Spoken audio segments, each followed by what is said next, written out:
এই গান্দা অনেক বয়স লইছে আসে একটু বাপের লোকে কাম কর, সারাদিন তো বসে বসে আড্ডা মারোস। তোরে এই পুরো এলাকার ভিতরে তোকে নতুন নতুন পোশাক কিনে দেয় কিনা?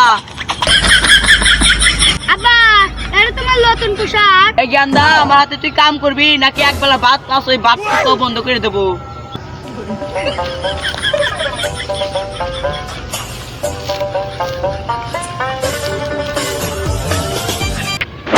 দাদা তুই বাইতে তো বাইর। দাদা আমি বাচ্চাতে বাইরে গেলি তোর গু ফালা ভাত খাওয়া লাগবো।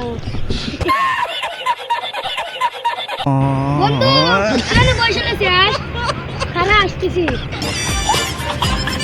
বন্ধু তোর পায়ে থাকে বন্ধু আর কোশ না, সামনে ভাগ করছিল তো তাই আসার সময় ওরা তো ফাইট করছিল।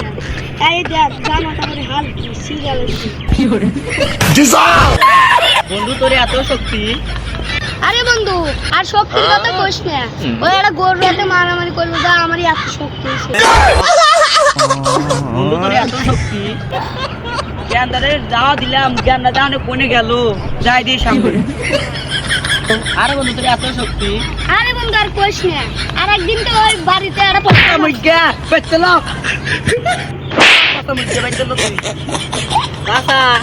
আপনার গান্দাকে মারেন কে? আপনার গাঁদা বলে প্রতিদিন বাঘ হয়। আমার গান্দা প্রতিদিন বাঘ হয় নাকি আমি ওকে হওয়াই এটা আমার গান্দাই জানে। আপনার বলা নাই বাসন ছাড়ে গেল। একটু আগেও তো আমার গান্দাকে আমি মারলাম আর তোমার কাছে এসে বাসন ছাড়ে। ওই লতে বেটে ল।